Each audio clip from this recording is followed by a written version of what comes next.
welcome to On the Record. Pakistan has a new Prime Minister. 70-year-old Shehbaz Sharif was appointed after a drawn-out vote of no confidence and much drama, with the opposition coming together to oust Pakistan Tehreek-e-Insaf leader and former cricketer Imran Khan. Khan came to office in 2018 with much promise of clean politics, but it's all ended rather badly, with him alleging that his losing the vote of no confidence was an international conspiracy. Sharif is the younger brother of former Prime Minister Nawaz Sharif and used to be Chief Minister of the Punjab province. So what does having a new regime in the neighbourhood mean for India? To talk about that, we have former High Commissioner and author of the excellent book on Pakistan, People Next Door, TCA Raghavan. Mr. Raghavan, thank you so much for speaking with Hindustan Times. I want to start off by asking you, what can you tell us about Shehbaz Sharif? Well, thank you for inviting me. Well, as you mentioned, Shehbaz Sharif is Nawaz Sharif's brother. He belongs to a very prominent family, political family of Punjab. Shehbaz Sharif's and Nawaz Sharif's father was a well-known figure of Punjab for many years. Nawaz Sharif has been Prime Minister thrice, and Shehbaz Sharif is a familiar name in Punjab politics and has been a central figure in that province's politics since the 1990s. He is otherwise well known for delivering well as an administrator. I think his general reputation has been that, notwithstanding all the talk and all the drawbacks about his family's business connections and their own business dealings and a certain amount of skullduggery associated with that, nevertheless, the overall perception of him has been that he's a very good administrator, and in particular, he's excellent at implementing big infrastructure projects. To some extent, this was also Prime Minister Nawaz Sharif's reputation, because one great project which was implemented in the 1990s was the Lahore-Islamabad highway, which remains to this day a significant infrastructural upgradation of Pakistan and also of South Asia. So I would say Shehbaz Sharif stands out as a good administrator. Whether he will be able to bring those qualities to bear in his current tenure as Prime Minister of Pakistan, that remains to be seen. And Mr. Raghavan, what would you say about the kind of trend in politics? Imran Khan, as I mentioned, at that time, he talked all about clean politics, and he obviously seemed to have a lot of popularity. Even now, we're seeing protests in various parts of Pakistan. Would you say that right now Shehbaz Sharif kind of embodies a return to legacy politics with the usual suspects, in the sense that he also faces some old charges of corruption and money laundering? So if you look at the movement, because your book talks about the highs and lows of India-Pakistan and the kind of how Pakistan politics has been evolving. So if you look at it in that perspective, where would you place Shehbaz Sharif's appointment? Well, there is a certain section of people in Pakistan, and particularly in the younger generations, who are tired of the old style of politics. They're tired of these major, almost feudal, but they are no longer feudal. They are really industrial come landed families, these magnates running vast provinces almost like their pocket boroughs. So there is a certain element of exhaustion, and Imran Khan fed into that. Quite apart from the other factors which propelled him or catapulted him to the top job, there was this sense that you need something new in Pakistan. It is, a country which has a very large young population. They have huge problems. In many ways, they have all the problems of South Asia put together. So there is that sense of exhaustion, but at the same time, the last 3 years saw also a disenchantment with this new style of politics, which was promising the moon to everybody. Uh, Having the position that good intentions or stated good intentions can solve all problems. I think there is a sense of disenchantment that this promised new style of politics did not deliver. And this is quite apart from numerous other tactical errors and acts of omission and commission of Prime Minister Imran Khan. But so I think the jury is out. We have to see what comes out at the top after a few months, whether this disenchantment will the older style of politics come to the top, or whether there will be a sense that you don't need mavericks, but you need a steady hand with all its faults. You need someone steadier who understands the intricacies of governance and administration. If I can come now for a bit to the opening remarks that we've seen Shehbaz Sharif make about India in his speech, where he devoted considerable attention to India. What's your reaction to the fact that when he talked about India, he fell back on resolving the Kashmir issue? What do you make of that? You see, we have to accept that for any political figure in Pakistan, the Kashmir issue is at the center of their radar. Not center of the radar in substantive or real terms, but center of the radar in metaphorical terms. And certainly we can't expect anyone to say that, we'll put Kashmir on the back burner and get on with the rest of our lives. They may well work with you to devise a package where you can move on other things and then see what can be done about highly contentious issues like Kashmir. But no one is ever going to say it up front. And I think that is one of the central issues in India-Pakistan relations. How do you move this immovable object so that your relations can otherwise not be stopped from acquiring some much needed stability? I think in India, we tend to overlook how central Kashmir is part not just of their political discourse, but of their mental landscapes. In many ways, the fact that K in Pakistan stands for Kashmir is itself revealing of the mindsets which prevail and which exist. And do you think, is it also relevant to the fact that his family is said to have moved from the Kashmir area? Is that of particular significance vis-a-vis his reference? No, I don't think so. I don't think we should look for reasons in Shehbaz Sharif's family background or his own personality or his own intellectual inclinations to see what he is saying. This is their nationally stated position, and there is a consensus on it across the entire political spectrum. Much like there is a consensus in India in the most fundamental sense across the entire political spectrum that Jammu and Kashmir is an integral part of India. It doesn't mean that there are no nuances in this position, that you can't work with this position. But in the end, the challenge before diplomacy, India-Pakistan diplomacy, is how do you resolve this? How do you deal with this issue to which there is no straightforward or obvious solution?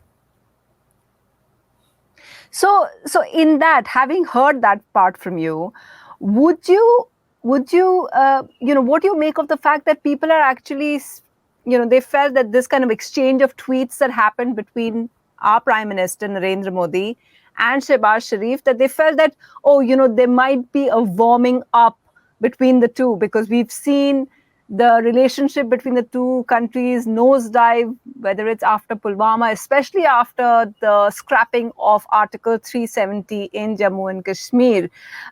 Do you think people are making too much of the fact that they exchanged tweets?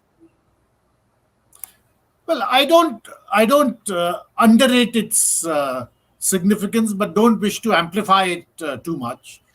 It is good if India and Pakistan engage, no matter on what platform, even if it is to engage to disagree. So while in substance we can say opposite things, as long as we are engaging directly with each other and not at each other, it is a healthy sign. And while you're quite right, the last 5 or 6 years has been, a virtual desert in the relationship. But in the last year or so, there have been some positives. The ceasefire has been very effective. That's a good Yes. development. A large consignment of wheat went through Pakistan to Afghanistan for the first time Yes. ever. Again, a significant development. There was a serious issue like the missile error, which was handled well on both sides. And certainly Pakistan showed good handling. So these are, otherwise bleak landscape, good takeaways. And given the background of Prime Minister Modi's uh, earlier engagements with Prime Minister Nawaz Sharif, I think this is a it's not a bad development. No, I just wanted you to expand a little bit on that last point that you made, the misfire. I mean, I found it extraordinary that, this entire thing had happened, that we had misfired the BrahMos missile. And it felt like it was a huge, huge, there could have been major repercussions. But were you surprised at the way Pakistan was very, very measured in its response? Well, yes and no, because I don't think anyone in India or anyone in Pakistan or most people in India and Pakistan want relations to get out of hand in terms of how seriously they can get out of hand. So that extent, I was not surprised that probably saner assessments prevailed, because both in India and Pakistan we have a living example in front of us of how badly things can go between neighboring countries which are otherwise intimately connected. And you have to look at what is happening in Europe between Russia and Ukraine. And I think both in India and Pakistan, notwithstanding a deeply adversarial relationship, uh, most people would say that that is one track we do not want to go down. So in that background, that India and Pakistan managed to contain otherwise bad situations is a good development. It has happened before, and it's a very good development that it happened again. Mr. Raghavan, I want to ask you a little bit about how you see the role of the army and Shehbaz Sharif's relationship with the army, as the popular assumption and perception, I should say, of Pakistani politics is for outsiders like me. It's that if you have to survive, you have to have a great relationship with the army. We didn't see Nawaz Sharif, his brother. In fact, he was in the 90s, he was ousted by a coup, a military coup. Would you say, and it's many are saying that Shehbaz Sharif has a better equation. Could you explain a little bit about that? Well, it is true that the army is a principal political actor. It is not a political animal, but it nevertheless has an enormous background influence, and often it is much more than a background player. And certainly, every Prime Minister of Pakistan has to keep that in mind. But the interesting contradiction in Pakistani politics is that it is almost a structural feature that no matter how much indebted a politician who becomes prime minister, anyone who becomes prime minister, may be to the army, inevitably over time contradictions between the two mature and then come to a head. So this happened with Nawaz Sharif. You're quite right. He was ousted in a coup, but he began very much as a favored candidate of the army who was specially chosen or specially selected to run Pakistan's politics. But within a few years and in a very short period of time, contradictions between the prime minister and the army chief came to the fore. And it had happened earlier too, even with a non figure like Moin Qureshi and no, not Moin Qureshi. I forget the name, but he was prime minister with Ziaul Haq. He was chosen by Ziaul Haq and, in effect, was seen as the army's creature, but in the end had to be dumped by the army. And you've seen this over and over again, and most recently with Imran Khan, who was, again, the favored choice of the army to deal with politicians they did not see eye to eye with, like those from the People's Party and the Pakistan Muslim League. And now, in the end, differences developed between him and the army too. So it's a structural feature. And my takeaway from that is that while the Pakistan army is a very important political force, it is by no means the only political force in Pakistan. The Pakistan army also probably realizes and has to acknowledge the fact that Pakistan is too complicated for it to run like a cantonment. It needs other institutions to run the country, and therefore you have a situation which becomes a kind of a de facto sharing of influence and sharing of power. But as in all power sharing arrangements, it's not an easy process, and such alliances are fundamentally unstable. So this contradiction between the political class and the military is going to remain a recurrent feature of Pakistan's politics. And would you attribute that to the fact that I find it fascinating that even after so many years, that no prime minister has completed a full term? Is that factor responsible? That is certainly one of the factors which is responsible, because Pakistan has considerable heterogeneity. So it would be rare to find a political party with such an overwhelming majority in parliament that no factions will develop within the ruling party. So to that extent, every political party which comes to power has a certain vulnerability. And even when such a vulnerability is at its minimum, contradictions and tensions and frictions always develop between it and the military. And the military, as I said, has considerable influence in all political parties.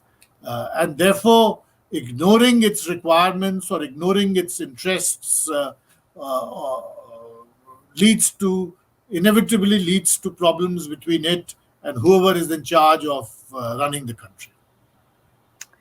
My final question, having served in Pakistan, having so much knowledge about the region, what would you advocate? What kind of foreign policy towards Pakistan would you like to see from India?